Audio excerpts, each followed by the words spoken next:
Abtreibung? Was ist, wenn du vergewaltigt wurdest? Was ist, wenn dein Kind durch Inzest entstanden ist oder das Leben der Mutter in Gefahr ist? Können wir einfach generell sagen, dass Abtreibung falsch ist? Erst möchte ich dir sagen, was in der Bibel dazu steht, und dann möchte ich dir sagen, was ist, wenn das Leben der Mutter in Gefahr ist oder du vergewaltigt wurdest oder das Kind durch Inzest entstanden ist. Die Bibel nennt nie das Wort Abtreibung, aber es gibt zahlreiche Stellen in der Bibel, die überdeutlich machen, was Gottes Sicht der Abtreibung ist. Jeremia 1,5 sagt uns, dass Gott uns kennt, bevor er uns im Mutterleib formt. Psalm 139, 13-16 spricht von Gottes aktiver Rolle in unserer Schöpfung und Ausbildung im Mutterschoß. Mose 21, 22-25 schreibt für jemanden, der den Tod eines Kindes im Mutterleib verursacht, die gleiche Strafe vor, wie für jemanden, der einen Mord begeht. Das zeigt überdeutlich, dass Gott ein Kind im Mutterleib genauso als ein menschliches Wesen betrachtet wie einen ausgewachsenen Erwachsenen. Wegen der sexuellen Unmoral in unserer Welt gibt es viele ungeplante Schwangerschaften.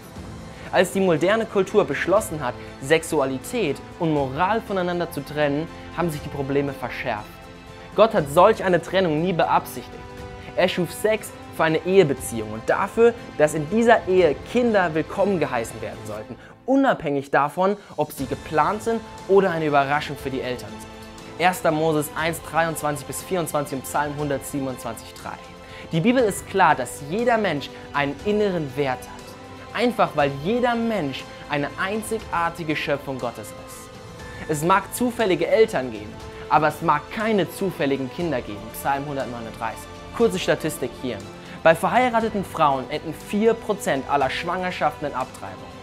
Bei unverheirateten Frauen sind es 28%. Ein Mann und eine Frau können bei der Erschaffung eines einzigartigen Menschen eine Partnerschaft mit Gott eingehen. Aber der Mann und die Frau sind nicht die Schöpfer dieses Menschen. Wie viele Paare können sagen, dass Kinder bekommen nicht einfach nur der Wunsch nach Kindern plus eine sexuelle Aktivität ist und dass daraus automatisch ein Kind resultiert? Gott sagt, dass das Leben in seinen Händen liegt. Er stellt sich entschieden gegen diejenigen, die glauben, dass sie das Recht haben, unschuldige Kinder zu ermorden. Tatsächlich betrachtet Gott ein hartes Gericht über Nationen, die ihre Kinder falschen Göttern geopfert haben. 2. Chroniken 28,3, Jeremia 19,5 und Hesekiel 20,31. Warum stellen wir uns vor, dass Gott nicht genauso empört ist, wenn wir unsere Kinder unseren Göttern opfern? Das kann Kultur sein, Geld sein, Ruhm oder Bequemlichkeit. Einfach ausgedrückt sagt die Bibel, Abtreibung ist Mord. Es geht um eine Tötung eines Menschen, der nach dem Abbild Gottes geschaffen ist. Das erste Argument, das immer wieder gegen die christliche Haltung zur Abtreibung vorgebracht wird, lautet, was ist in Fällen von Vergewaltigung oder wenn das Kind durch Inzest entstanden ist? So schrecklich wie es auch ist, durch Vergewaltigung oder Inzest schwanger zu werden. Ist der Mord an einem Baby die Antwort?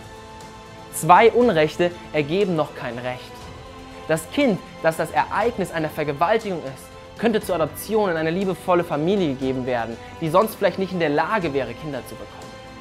Auch hier ist das Kind völlig unschuldig und sollte nicht für die bösen Taten seines Vaters bestraft werden. Dieses Argument mit der Abtreibung oder Inzest wird sehr häufig dargebracht. Aber nur weniger als 0,5% der Abtreibungen passieren aus diesem Grund. Also bitte schiebt nicht den Christen diesen Grund vor, denn es ist kein wirklich häufiger Grund. Das zweite Argument, das gewöhnlich gegen die Haltung der Christen gebracht wird, lautet, was ist, wenn das Leben der Mutter in Gefahr ist? Ehrlich gesagt ist das die schwierigste Frage. Aber der Grund, dass das Leben der Mutter in Gefahr ist weniger als 1/10 von 1% der Abtreibungen der Fall. Hier habe ich 3 Punkte für dich.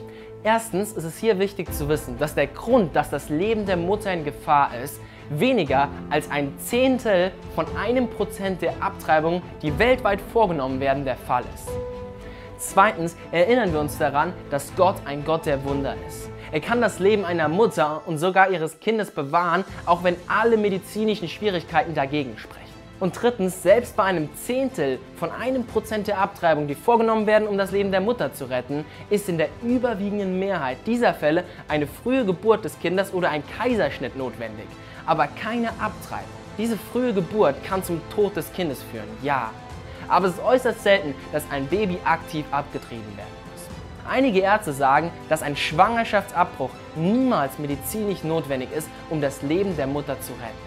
Am Ende kann eine solche Entscheidung, aber wenn das Leben der Mutter wirklich in Gefahr ist, nur zwischen dir, deinem Arzt und Gott entschieden werden. Jede Frau, die mit dieser äußerst schwierigen Situation konfrontiert ist, sollte bei Gott Weisheit suchen, Jakobus 1,5, und fragen, was Gott dazu denkt. Über 98% der heute durchgeführten Abtreibungen betreffen Frauen, die das Kind einfach nicht haben wollen.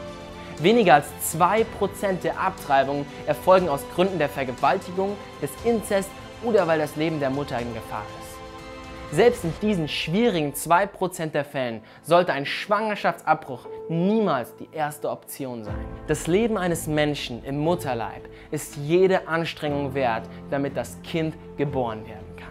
Also die endgültige Antwort darauf, können wir sagen, dass Abtreibung generell Sünde und falsch ist, dass eine Frau nicht abtreiben sollte, weil es sich um Mord an einem unschuldigen Menschen handelt.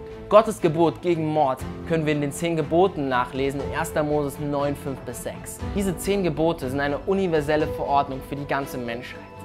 Gott ist der einzige Geber des Lebens und nur er kann das Leben auch beenden und sagen, wo es langlaufen soll. Mord ist einer der arrogantesten Sünden, die ein Mensch begehen kann, weil der Mensch sich Gottes Recht aneignet, die Lebensspanne eines anderen Menschen zu bestimmen. Mord setzt einen Menschen an die Stelle Gottes. In Genesis 9,5 sagt Gott, niemand darf einen anderen Menschen ermorden. Wer dies tut, ob Mensch oder Tier, muss mit dem Tod dafür büßen. Ich werde ihn zur Rechenschaft ziehen. Diejenigen, die sich bereitwillig an einer Abtreibung beteiligen, müssen sich am Ende vor Gott rechtfertigen. Diejenigen, die schon eine Abtreibung gemacht haben, und du siehst vielleicht jetzt dieses Video, es gibt Hoffnung, denn Gott ist bereit, dir deine Sünden zu verzeihen und ist auf diese Welt gekommen und gestorben, genau wegen zum Beispiel dieser Sünde der Abtreibung. Durch den Glauben an Jesus können alle Sünden vergeben werden. Johannes 3,16, Römer 8,1 und Kolosser 1,14. Eine Frau, die Abtreibung gemacht hat, einem Mann, der zur Abtreibung ermutigt hat oder sogar dem Arzt, der eine Abtreibung durchgeführt hat, kann alles durch den Glauben an Jesus vergeben werden.